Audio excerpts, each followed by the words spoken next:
Good morning, students. So today's class, I'm just going to explain the osteology of the sacrum. So this is the iliac bone or the sacrum. So this is the anatomical position of this bone, and this iliac bone is becoming the cavity within which all the soft organs like the urinary bladder, the uterus, and the male genital organs, female genital organs including ovary, everything is being placed. So this bony cavity, if you see, it consists of the following parts: the two iliac bones, one on the right side and the left side. They are fused together anteriorly by a symphysis called pubic symphysis, and posteriorly it is fused together by the two sacroiliac joints on either sides. So thereby the sacrum is getting fused with the iliac bone so that they will form a cavity. So this cavity, it can be divided into two. One is the true pelvis and second is the false pelvis. What is true pelvis? If you carefully look at this cavity, there is a brim that you can see.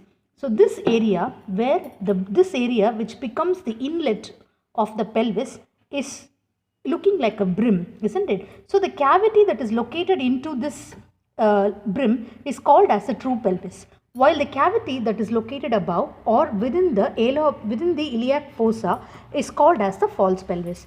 And if you see, the organs like the urinary bladder, uterus is located within this true pelvis or the uterine cavity.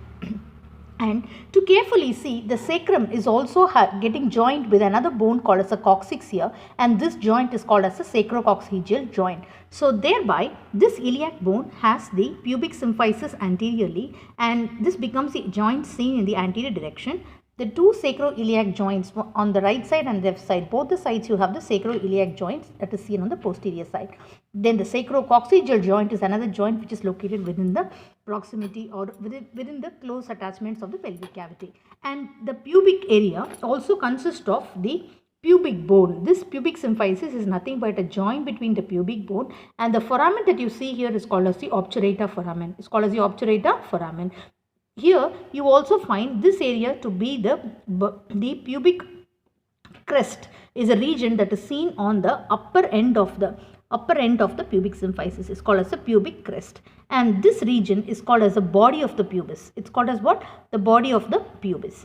Then you also have a big foramen like structure or a big depression. This is called as the acetabulum for the attachment of the femur, head of the femur, to articulate with the iliac bone to form the hip joint.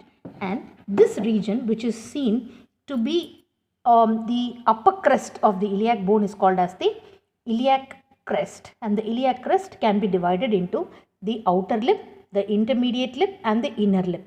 Outer lip has attachments of muscles, intermediate as well as the inner lip. And this region, which is a fossa seen within the iliac bone, is called as the iliac fossa.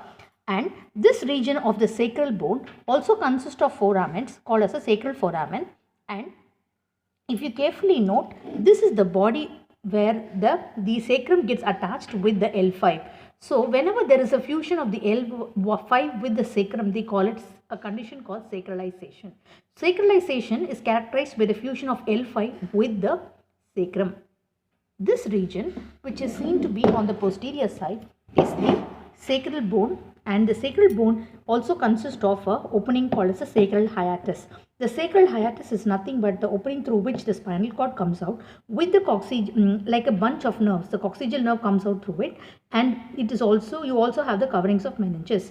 So this region becomes the posterior surface of the iliac bone, where you can see the two projections.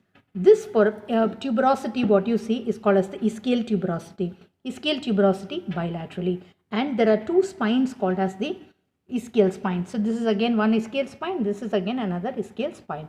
This is called as a greater sciatic notch, and this is called as a lesser sciatic notch. Similarly, this is a greater sciatic notch and this is a lesser sciatic notch.